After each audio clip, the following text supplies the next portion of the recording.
The Incredible Hoax. Chris. Mark. We lied in the last one. We said we're going to do our top 4, or my 2 and his 2, and we only did our number 2. So now we're going to do number 1 just for you. And we share a common number 1. I'll let you do the unveiling. From 1977, Star Wars.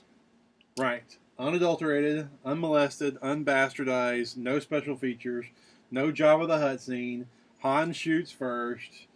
The 1977 Star Wars. No humongous camel running in front of the screen. None of that crap. Yeah, forget all that. Just like RoboCop sequels don't exist.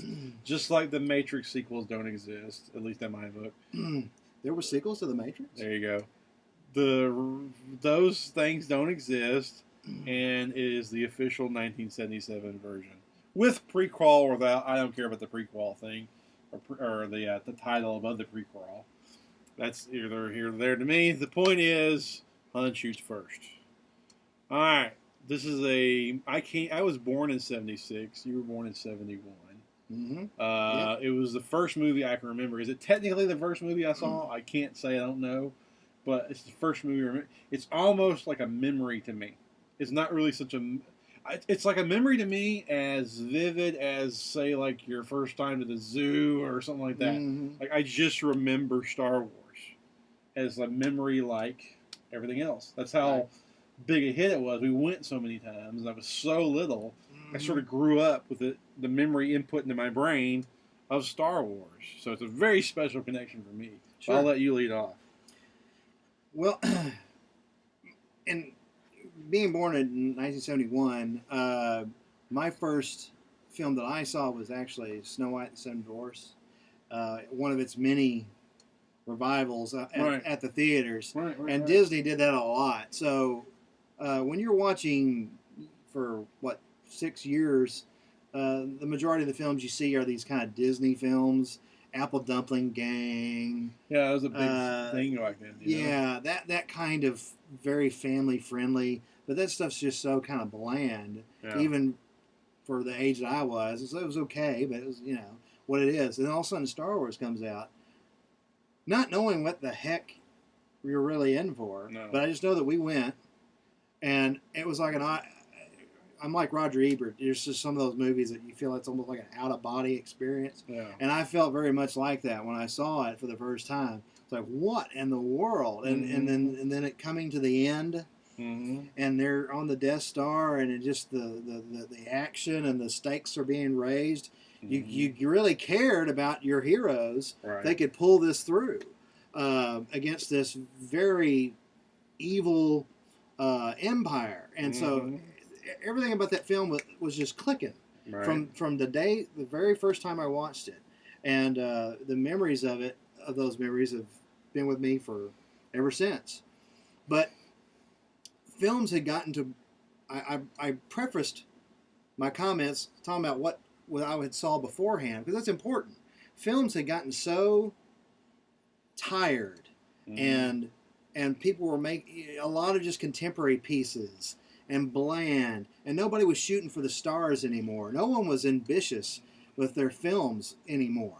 And George Lucas come along and really created something that really aimed high. He was going for the bleachers. He certainly was wanting to make a fun movie and a popcorn film, but it just everything clicked.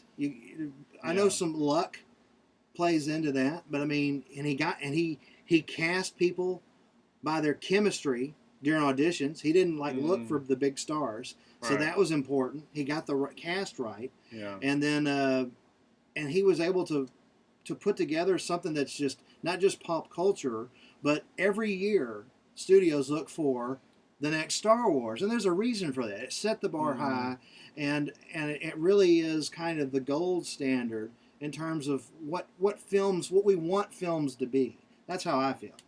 Well, I love the 70s era filmmaking for the directors type films. You had Taxi Driver in 76, and you had Rocky in 76, and the Godfather movies and the Conversation and so on and so forth. There were big movies being made, and Rocky was a positive movie, but the whole culture of the movies, a lot of downers, a lot of social, Right. you know, a lot of reflection on the social situation. Plus, you know, coming out of Vietnam and Watergate and all those type of things, you know, from the Yeah. time period, they were a very reflective generation, very reflective generation of filmmaking, and Star Wars was looking forward. They created a whole new mythology and stuff. But I'm born in '76, so that kind of stuff I really can't speak to with any authority. Uh, we're lucky in that we were from that period, so you grew up with Star Wars. So we had the toys, the lunch boxes, the sheets. There's certain still images that are just ingrained in our brain, you know, of the Han Solo shot with the you know the blaster. Sure. You know, I just got to do like that, and you know exactly the shot I'm talking about. Oh yeah. You saw a million lunch boxes and stuff. It's on my poster on my wall now. So. Yeah, so it's just all iconic or whatever. But all that aside, I'm not going to speak to. I'm going to speak to the movie itself. It is poetry. It's edited to visual beats. It's the most perfectly edited movie of all time. It's the movie flows on certain beats that are sort of unseen or unheard, but they're there. And like the TIE Fighter battle escaping the Death Star with Millennium Falcon is my favorite scene of all time, or one of my favorite scenes, probably my favorite scene of all time. The way it's a sequence. We talked about earlier movies with sequence. It's actually a sequence that's built and it happens and moves the story forward and then it comes to a climax. And that scene is like, it builds musically, and it builds through the editing, and it pays off with a big crescendo of the TIE Fighter fight. So just poetic, beautiful filmmaking, legendary. Joseph Campbell influenced George Lucas a lot, so he picked up on a lot of universal themes. The whole like going through the Death Star, you know, a lot like going to Oz, and you have like changing the outfits and the disguising and becoming one of them and stuff. That's epic storytelling. You know, goes back to like some of the ancient storytellings of disguising as the enemy and infiltrating their camp and those type of things. And and here's something that doesn't happen as much as it should in movies these days. An actual villain with a clear goal, and he's not that complex layered villain. He is complex and layered, but emotionally. But in terms of like his goals, you get it. You know, they wanted to conquer the universe, and they've built a death machine to conquer the universe. Simple. Simple, clear goal. Unlike today, you get so many convoluted schemes and plots of these bad guys. You're like, I don't even know what the hell is going on. You know, simple bad guy with clear goal, heroes with clear goals. I mean, perfect costumes, perfect set design, the shots. And we shot it on, with the big, it's like 70 millimeter, films. This is the big epic filmmaking, super widescreen, and the shots, undercut shot of the stormtroopers running and undercut shot of Han Solo running. Those are good tracking shots. Those are epic, great visuals. The music is the best soundtrack ever. Like nothing else is even close. It's a great one. It's just perfect on all accounts. Special effects hold up for the most part. There's some cheesy stuff that happens by today's, but you can't compare it to today's stuff. You have to watch it in its context. If you watch the film in its context in 1977, it's a great film. If you compare it to modern CGI and whatnot, of course, it's not going to hold up. I mean, it's, the film is now it's almost 40 years old. Yeah, we'll be in 3 more years. It's almost 40 years old, so yeah, of course, some of the special effects don't hold up. But you have to judge it on its merit.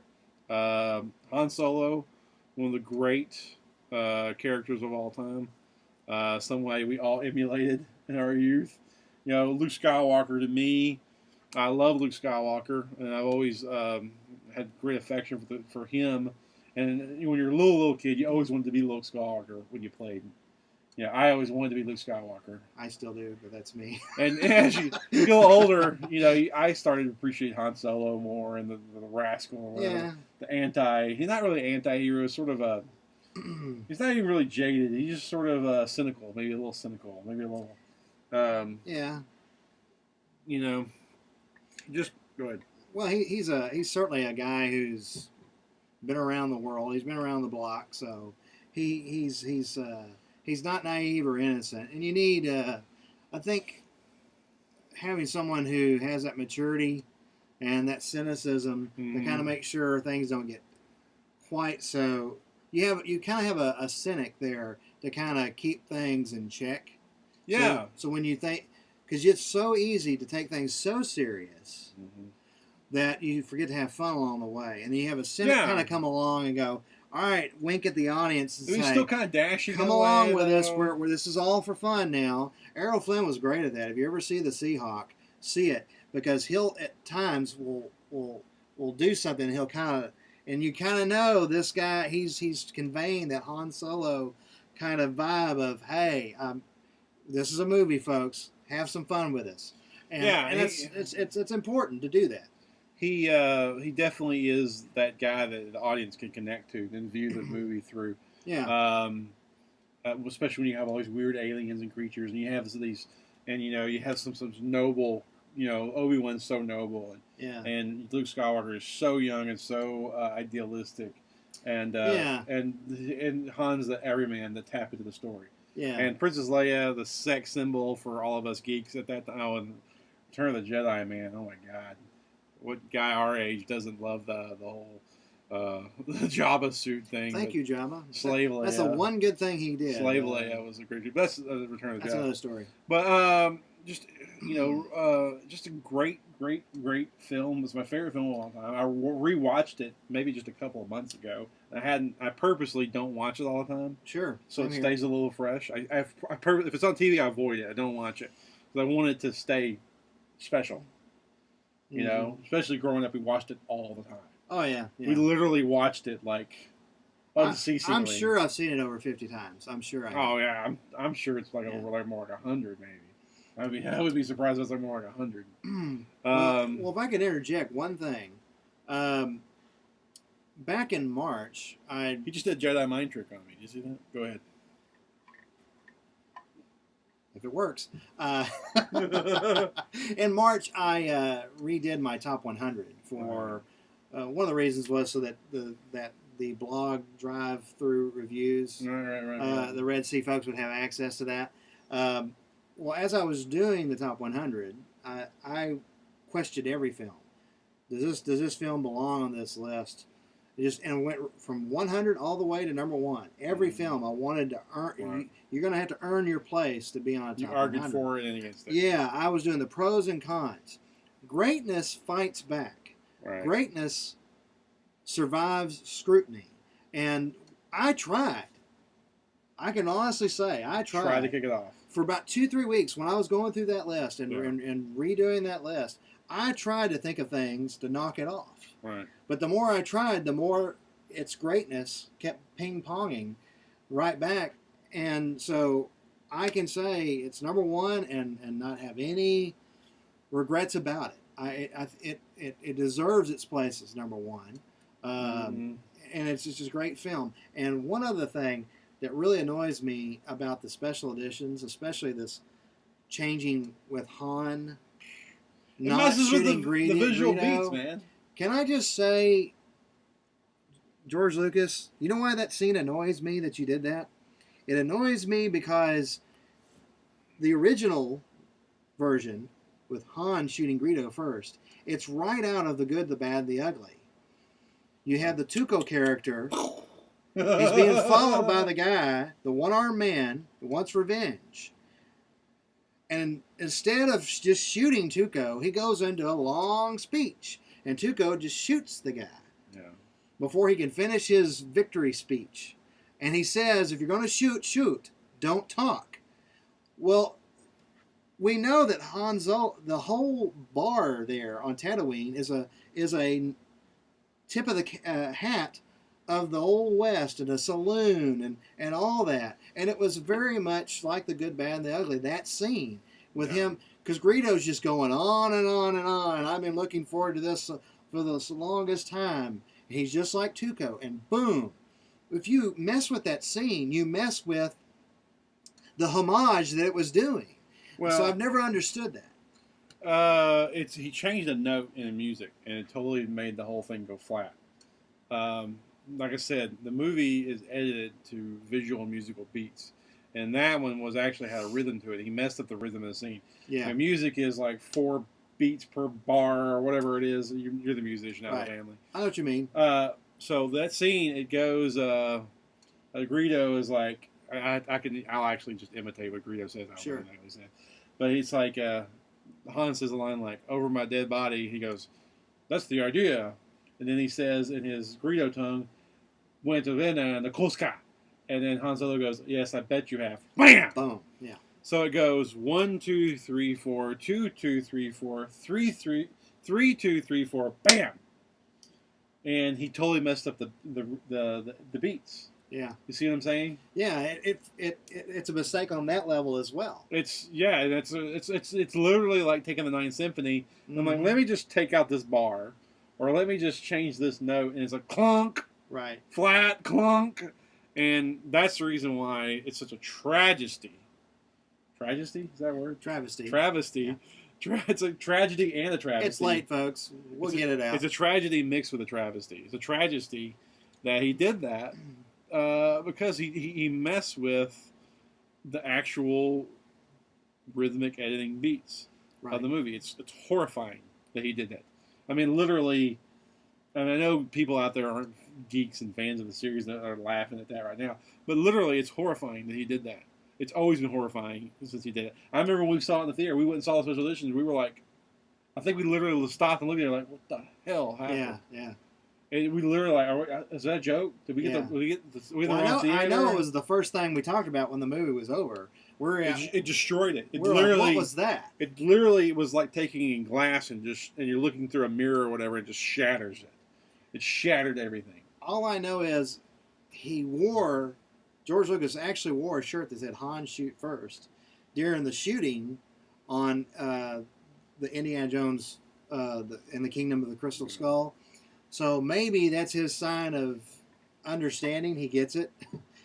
Well, he doesn't because he never fixed it. Well, maybe he's never fixed it. I don't know. Maybe it's a good thing that Disney bought the property and they can listen to fans, because Disney, through all their faults, does listen to their fans. So maybe we'll get what we want. True. Eventually, all we want, Disney, if you're listening and watching, is just put the original versions the way they came out originally on a high definition availability. And don't give me this crap that it was all lost. And I know, damn, I've read entire articles about how all that's bogus. You have it. Just put it out there, and you'll make a fortune. The geeks are going to buy it. They're going to buy 2 copies. I'll buy a damn copy.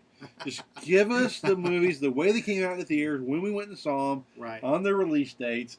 And damn it, just do that, and we'll move on. You know?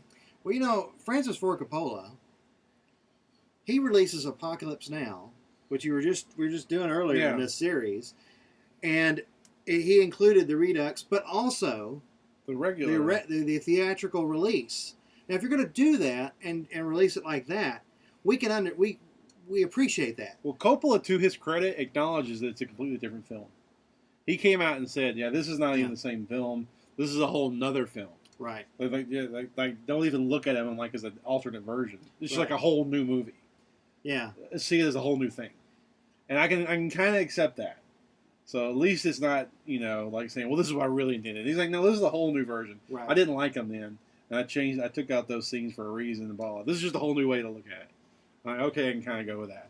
But Lucas is firm on his whole, this is what I originally intended, and it's crap. And don't even get us started on the prequels. The prequels are a whole other show. We'll just skip the prequel discussion. But let's not end it on a downer. Let's end it on a positive note about 1977 Star Wars. Yeah. Greatest film of all time. It's the movie that inspired me to be creative, to draw, inspired me to play with toys, inspired me to play video games, inspired me to, write movies and want to be a director. It's sort of my big bang that inspired all that and unlocked all that for me. And I was fortunate I was born in '76, and so I could see it in that way. So I'm really lucky, and I acknowledge that. But it is the God. of movies to me. It's the god of creativity for me. It really is. It all spawns from Star Wars. Well, I believe it's the watershed moment in all of motion picture history.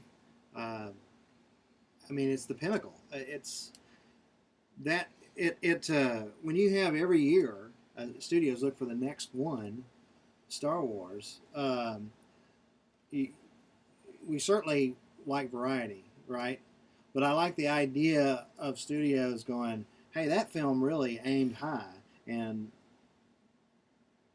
so I like the idea that the bar was set, and that studios can every year try to reach that level of greatness in different stories. It doesn't even have to be sci-fi, but try to do what that film did, which was try to reach a level of entertainment than something that you would just see on television, you know. And I like dramas the same as anybody else. There's plenty of dramas on my top 100, but Star Wars gave us something that extra special. And if you were fortunate enough to see it in a large theater, you'll know that it was a special experience. You know, a lot of people have seen the film on their home entertainment. Yeah. And one of the reasons why everyone has these home entertainment systems nowadays is because of films like Star Wars, because they want to experience that for themselves. Right. So that's part of its legacy. So I'm just trying to say that there is a legacy there that it spawned. The great audio, the THX, and the great all that stuff. all Industrial of Light it. Magic. Yeah, you ILM, special effects. No movie, every movie. Let me repeat this: every movie after Star Wars owes something to Star Wars. Mm-hmm. No, not some of them, not a few of them. Every movie made after Star Wars owes something to Star Wars. You can't say that about really any other movie, except for maybe the invention of sound, maybe, or maybe like going back to the early days of the first narratives, you know, with some of the D.W. Griffith type stuff. But in the, you know, talking era of film, no other movie, you know, can you say that about really? Yeah, I mean, you can't say about Citizen Kane. You can't say about Wizard of Oz. You can't say about Gone with the Wind. No. You can't say it about, you know, Ingmar Bergman stuff. You can't say it about anything else but Star Wars. Well, it's one thing to influence just your peers, and films that you just named do that. But to also influence what audiences want and what the industry decides to make. You can name maybe just a handful of other films that come close to that kind of influence. All right. That's Star Wars. We're going to end it on that note. In fact, if you've never watched the unadulterated Star Wars, we suggest that you find a copy. I don't even care. I'll say it, Lucas, if you're watching. I don't care if you have to bootleg it. Get your hands on the unadulterated Star Wars and watch it. And then go buy at Best Buy or Amazon.com or wherever the Blu-ray so Lucas can get his cut. But, yeah, go get your hands on the true 1970s. All right, I hope you enjoyed this top 10 rambling list of nothing else. You got some movies to catch up on if you ain't watched them. If you totally hate us or hate our opinions, well, take it up with him because he said he's the one that wants to argue. So, see you.